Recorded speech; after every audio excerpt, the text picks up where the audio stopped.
Who was going to tell us 10 years ago that we could see in real time which street there is a traffic jam to avoid it, or that we could make purchases from our mobile phones on the beach? It was a matter of time before the internet and big data were put at the service of the population, and little by little, we are seeing how these ideas are transformed into very useful tools for our daily lives. What awaits us now? We are going to see a few inventions that are being developed, but that in a matter of years, we will have incorporated into our day-to-day. But before we start, please like and subscribe to this channel, and then sit back and relax.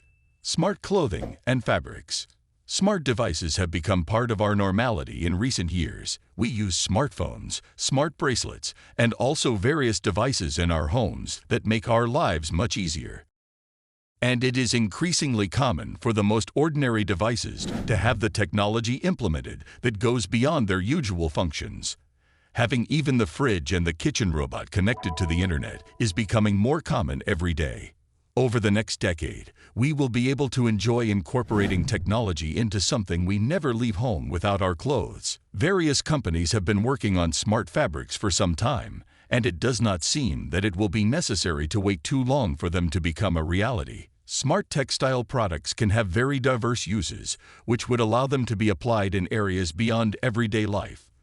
For example, garments could be developed to collect data about our bodies, such as heart rate or blood sugar or oxygen level. That could be particularly useful in hospital patients and in people who suffer from chronic illnesses or who require medical supervision of some kind.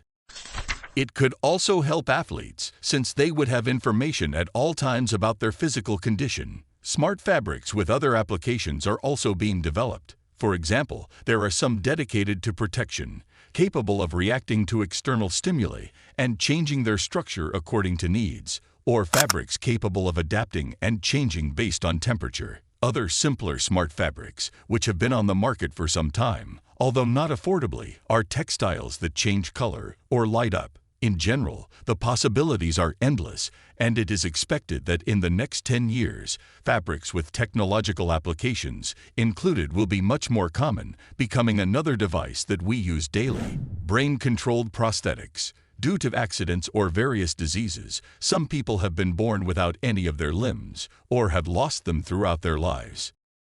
To make their lives a little easier, many wear prostheses of various types. But frequently the prostheses are not very functional, since until not so long ago they were simply rigid limbs that do not provide any mobility or that articulate only with external influence.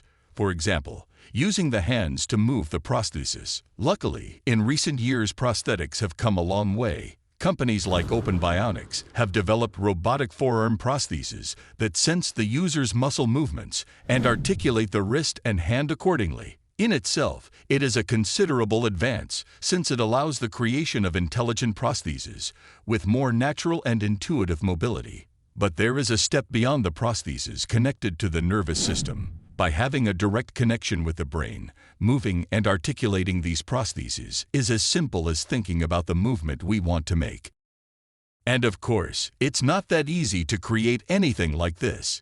For these prostheses to work, they must be connected via electrodes and other similar systems to the brain, nervous system, and even bones. These electrodes detect the signals from the body itself and send them to the prosthesis, making it carry out the movements intended by the user. As if that were not enough, the signals can go both ways, and if the prosthetics include sensors, this causes users to artificially have a sense of touch in their prosthesis. There have already been some small-scale tests with prototypes, and they seem to show that this type of technology is viable. Considering this, it is expected that in a few years, the majority of prostheses will be controlled with the brain and allow different sensations to be perceived.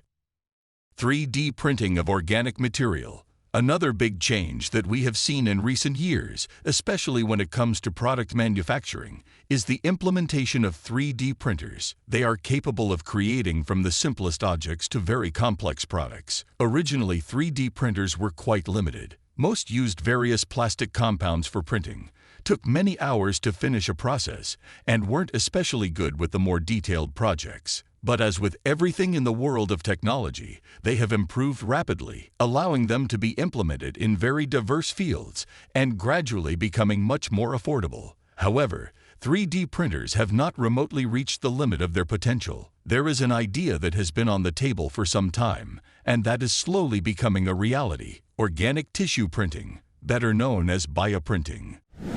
The applications of this type of technology are focused above all on the field of medicine, since 3D printing could make it possible to print organs and various tissues for research, the practice of surgical procedures, and even transplants. As we already mentioned a few months ago in this report, various laboratories and research centers have successfully bioprinted various organs and parts of the body. These organs are not yet functional, and very little experimentation has yet been done with them. But its advantages are obvious, so we can expect great advances in the next decade, and perhaps great changes in medicine because of it.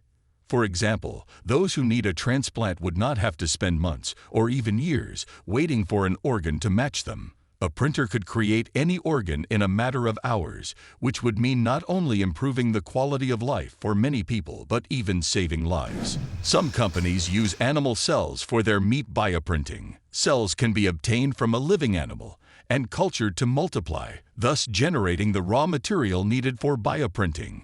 But others, like the Spanish company Nova Meat, used vegetable proteins to print vegetable meat. It may not come from an animal, but thanks to the amount of research they've done, the result has the same taste, texture, and appearance as a real piece of meat. In both cases, the benefits go beyond helping to combat climate change and preventing animal deaths. Being artificially created, printed meat could be altered to remove substances that cause health problems, such as cholesterol, and add other beneficial ones, such as omega-3. Flying wind turbines. Generating renewable energy is something that has been on the minds of many scientists for a long time. And the more the problems caused by climate change worsen, the more urgent it is to look for viable energy solutions. Of course, we already have technologies for obtaining renewable energy. Some of the most common are solar panels and wind turbines, very common throughout the peninsula. But under certain conditions, these devices may not be especially efficient.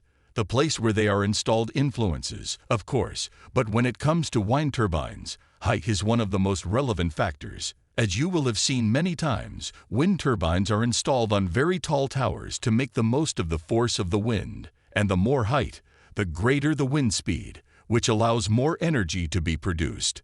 However, with common solar turbines, there are limitations. For the structure to be stable and safe, the towers on which they are installed cannot exceed a certain height, and this of course affects the efficiency of the turbine. To solve this problem, the possibility of creating wind turbines that remain in the air has been raised, thus allowing them to be placed at a higher altitude and consequently generate more energy. As strange as the idea of having flying wind turbines sounds, some prototypes have shown very promising results. Therefore, we can expect that in a few years, this type of turbine will be launched on the market. Technology implanted in our body. Continuing with the theme of always carrying technology with you, there is another type of product that, based on what some companies are currently doing, will probably be with us very soon. Technological implants. Something that we have seen a lot in recent years is the reduction in the size of technological devices. Of course, when there are integrated screens, they are usually larger, but that is something that is done by the preference of the users, not by necessity. Information storage devices are the most obvious case. An external hard drive that fits in the palm of our hand can easily store several terabytes of data, and micro SD cards, which are barely the size of a fingertip, are already capable of storing around 1 terabyte. The same goes for any device we use daily. Smartphones, cameras, televisions, computers. Everything is much more powerful and functional than it was years ago, although the size of its components has been significantly reduced. Given this, it is not unexpected that some businesses have considered the idea of developing microscopic gadgets that we could implant under our skin, doing away with the need to carry a product on top. Some experts predict that over the next decade, we will see different implantable smart devices coming to market. And these predictions aren't just based on your imagination. There have already been several implants of this type. On several occasions, small chips have been implanted in the brain that can be controlled from any smartphone and make it possible to control brain activity and certain motor functions. And some companies have developed technological implants that have practical use on a day-to-day basis. For example, in I Am Robot, they have created NFC implants that are inserted under the skin of the hands. These small chips fulfill all the functions that ordinary NFC devices have. For example, they allow you to transmit small amounts of information, make payments, or even open doors with suitable locks. Since it is already possible to have an NFC chip implanted in our hand, presumably in the coming years we will see other devices follow the same path. So it is very likely that the predictions of the experts will come true. If you enjoyed this video, don't forget to hit like, the subscription button, and the notification bell to get notified when new videos are uploaded from this channel. Please share your thoughts about the inventions of the future that will soon be available to everyone in the comment section below. Thank you.